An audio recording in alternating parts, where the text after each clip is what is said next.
Salut les explorateurs. Aujourd'hui, on va remonter le temps. Bien avant que l'homme ne foule cette terre, on plonge ensemble dans l'une des périodes les plus fascinantes de notre planète, le Crétacé. Fermez les yeux un instant et imaginez, vous êtes là, au cœur d'une jungle préhistorique. L'air est chaud, lourd, presque étouffant. L'humidité est écrasante. Bien plus intense que dans nos forêts tropicales actuelles. La température moyenne, environ 30 degrés, sans compter les pics qui pouvaient atteindre les 40 degrés. Mais ce qui vous frappe immédiatement, c'est la végétation. Oubliez tout ce que vous connaissez de nos forêts modernes. Ici, pas de fleurs colorées ni d'herbes vertes tendres, le sol est recouvert de fougères géantes. Certaines atteignant la taille d'un arbre actuel, les conifères primitifs s'élancent vers le ciel. Leurs troncs massifs disparaissant dans la canopée dense, les scientifiques ont fait des découvertes fascinantes sur cette période. Les analyses des fossiles de plantes nous révèlent que l'atmosphère contenait beaucoup plus de CO2 qu'au jour, créant un véritable effet de serre naturel. C'est ce qui explique cette croissance explosive de la végétation. Mais attention, ne restez pas trop longtemps immobile. Cette jungle grouille de vie. Entendez-vous ces craquements dans les fourrés? Ce pourrait être un vélociraptor.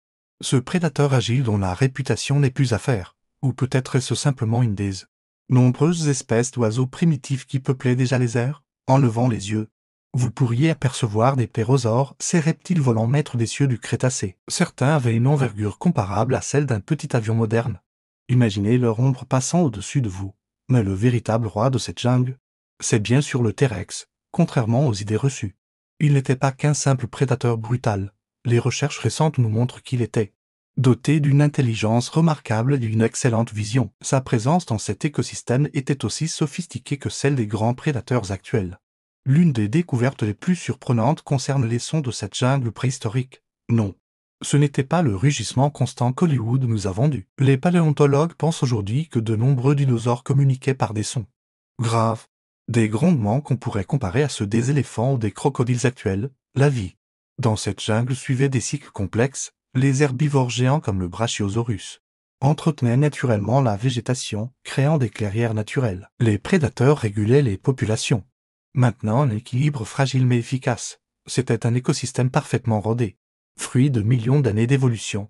Mais ce qui fascine le plus les chercheurs, c'est la résilience de cet environnement. Pendant des millions d'années, ces jungles ont survécu à des changements climatiques, des éruptions volcaniques, des variations du niveau des mers. C'est seulement l'impact d'un astéroïde qui a finalement bouleversé cet équilibre millénaire. Aujourd'hui, quand nous explorons les dernières forêts tropicales de notre planète, nous marchons sur les traces de ces géants disparus. Chaque découverte fossile nous permet de mieux comprendre ce monde fascinant et nous rappelle l'importance de préserver nos écosystèmes actuels. Si ce voyage dans le temps vous a passionné, n'oubliez pas de vous abonner à notre chaîne pour d'autres explorations paléontologiques toutes aussi captivantes. Laissez un commentaire pour nous dire quel aspect de la jungle du Crétacé vous a le plus surpris.